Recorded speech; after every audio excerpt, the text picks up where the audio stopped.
Nuke said something important during Rule Zero. If she leaves you, it's not the end of the world. Might be harder when older, but remains true. Yeah. And I think that's I hate to go all zen on you, but it's almost like a non-attachment kind of thing. Not being attached to things that are going to maybe Cappy's probably the better one to ask about this, but like when he's talking about like minimalism and stuff like that, you'd be surprised like what you don't need. You'll be very surprised. I'll tell you right now, I have a much larger home in Reno that has all my guitar. You've seen my music room. It has all my guitars. I've got my Chrysler 300s up there. I've got my toys. I've got my hobby stuff. I've got a much bigger podcasting studio, obviously at Red One North. I got a huge backyard for the dogs. I got a hot tub. I've got 2 jet skis. I've got my snowmobiles, obviously. I've got a quad. But I'll tell you this, since I moved here, because I'm trying to focus on like work, I'm trying to focus on things that I need to do while I'm here in Las Vegas. And you'll be surprised what you minimally need to just sort of like have a healthy life. Those memes where they show like just a TV and maybe it's a PlayStation and it's just like this, it's not even a bed. It's just like this box spring and a mattress on the floor. And they go, do men really think it's okay to live like this? And the guys are like, yeah, it kind of is. It kind of is. All I need is a place to sleep and just move on so I can do the things that I need to do, because they're not here in this house. They're outside of this house or this apartment, whatever it is.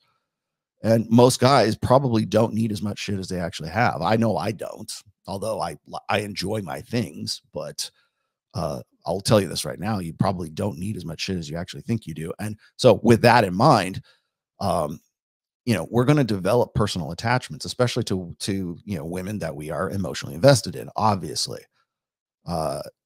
Just because she leaves doesn't mean it's the end of the world. Yeah, well, you're going to get zeroed out one way or the other. But I think the other thing is I don't think a lot of people really realize, especially guys, not in the moment anyways, realize that sometimes when a woman leaves you, she's doing you the favor because she's showing you who she is.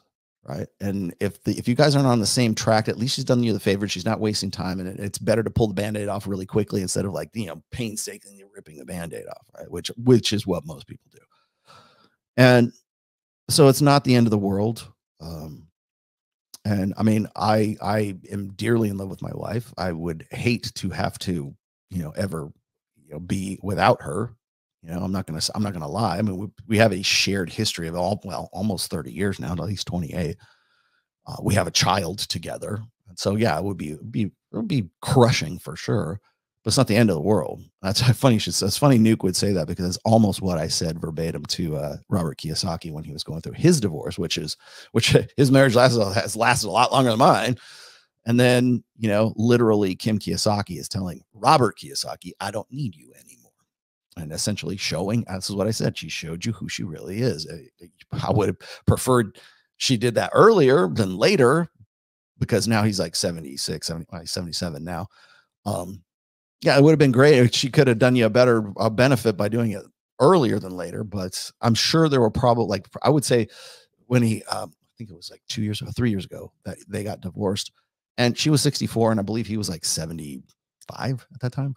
And it's really hard for me to counsel guys like that, because they're realizing that for most of their life, for the better part of their entire life, that they've been blue pill, and they realize, oh my God, I live my life that could have been if I had only known this shit. And the longer you don't, the longer you're not red pill aware, the harder I think it is to sort of accept. Now, if you have the kind of money that Robert Kiyosaki has, that kind of softens the blow a little bit.